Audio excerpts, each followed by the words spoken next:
According to the RAF's records, non-South Africans have been able to claim from the fund, whether they are documented or not. The Road Accident Fund says these nationals have been taking advantage of this opportunity. It's estimated that from April 2021 to March this year, the RAF paid out 3.3 billion rand to non-South Africans. This accounts to over 8,000 nationals who received compensation from the fund during that period. The fund proposes that anyone who comes to the country must have insurance like in any other country in case one is involved in an accident. We're proposing now is that foreign nationals are not going to be catered for in the claims for the RAF. And our argument is that if Macintosh goes to Zimbabwe, or goes to Lesotho, or goes to practically any country, to Europe, Asia, or anywhere, you're required by law of those countries to have insurance to cover you in the event that you get involved in an accident, or if you need to go to a hospital, or if you need that kind of social benefit. And we're saying that that there needs to be similarities in terms of that. I mean, South Africa is kind of unique in that we've been saying that anybody who has come through to South Africa can claim from the RAF. We're now saying we need to stop that. If you come through our borders, however you come through our borders, you need to have insurance to be able to claim from this social benefit should you have an accident.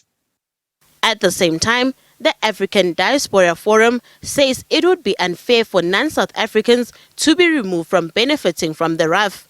That is a very big concern, because ideally, when you look at RAF, I mean, if you look at foreign nationals, I mean, without even talking about those that citizens or permanent resident holders, RAF, actually get funded, through taxes like, your fuel, your red. I mean, fuel it's so expensive, mainly because of the road accident fund and the contribution thereto. So that becomes an unfair exclusion, because all these people basically use that same fuel, and it's based on a very wrong concept that assumes that if somebody is a foreign national, they don't pay taxes.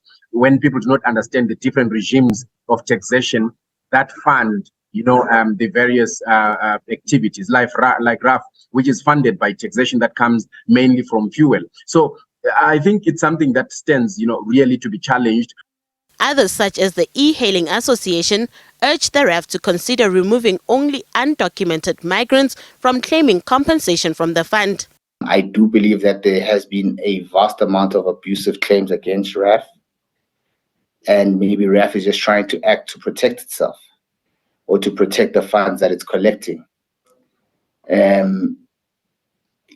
So my point of departure would be to say, anybody working legally should be protected, but in the case that a RAF has some other further conditions, maybe they should consider those as opposed to completely expelling them. The deadline for public comment was last week. The bill amendment is now going through the parliamentary process.